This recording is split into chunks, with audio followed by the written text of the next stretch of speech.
Hi, I'm Vance and I teach piano at REW Music. I think the best thing about teaching music is just when you put in a lot of time with a student, being like really detail oriented about something.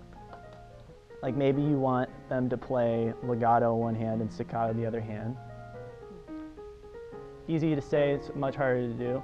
And then at like maybe 3 weeks have gone by and then they finally get it and they're just like overjoyed and like they're excited because I'm excited, and it's just a really cool moment like when they learn something that they've been working really hard to learn.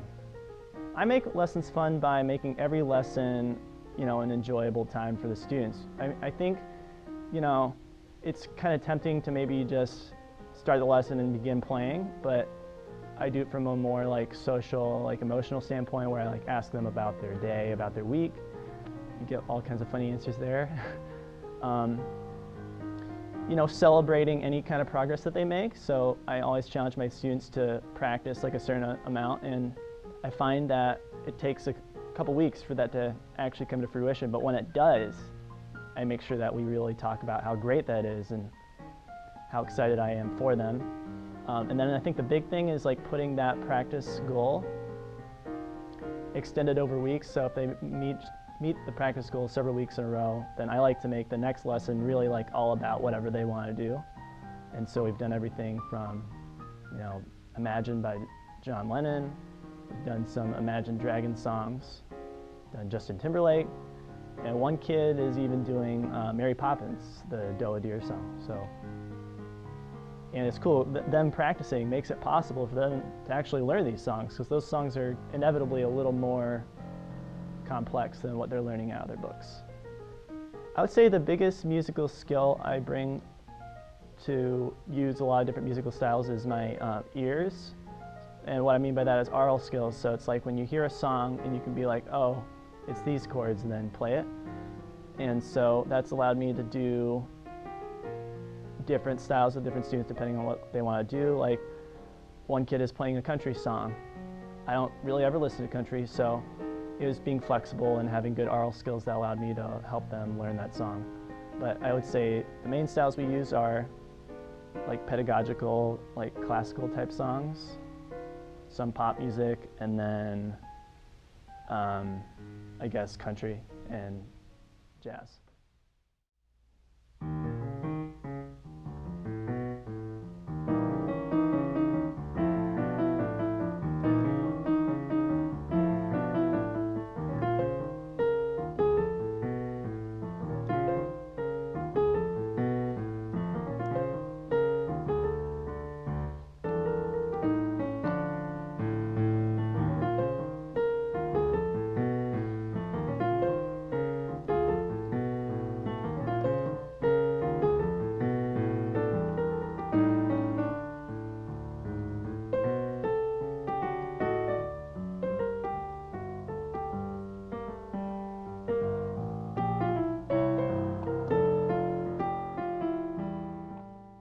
For the All-State Jazz audition piece, A Night in Tunisia, the same A section comes back in the AABA form, and it's E flat 7, sharp 11 into D minor 7 over and over again.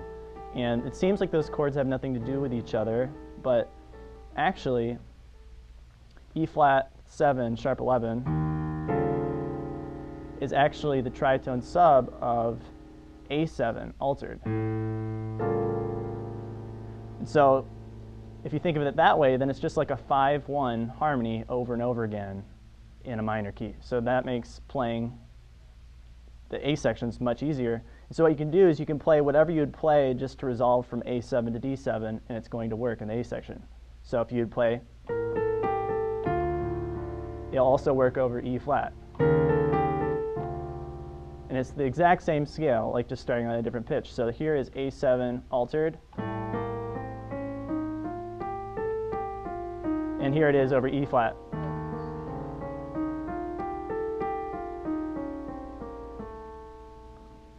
And then resolved. So I think that's really cool. Probably other thing that trips a lot of people up, there's actually two. So the first thing is that the form is pretty repetitive. It's a little monotonous, so it's the same chords over and over again.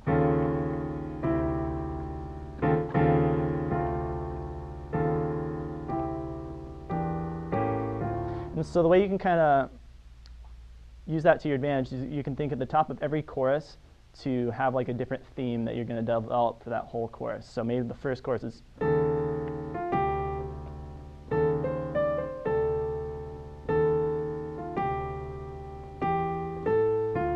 and then you'd play the bridge, of course.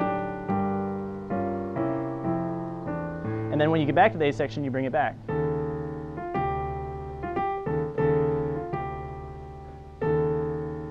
Now I think it's really easy to keep track that you're on the next chorus, so you should come up with a new theme.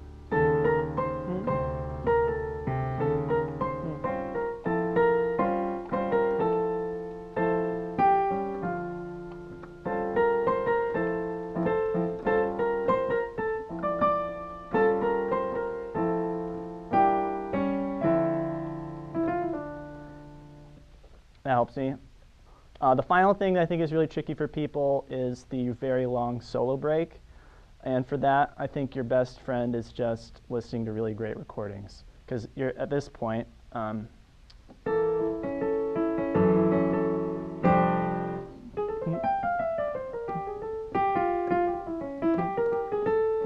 that's a long time to have a solo break. So you just got to play something that's like really simple that you feel really comfortable so it can feel really good. And that's the most important thing. Even if it's one note. I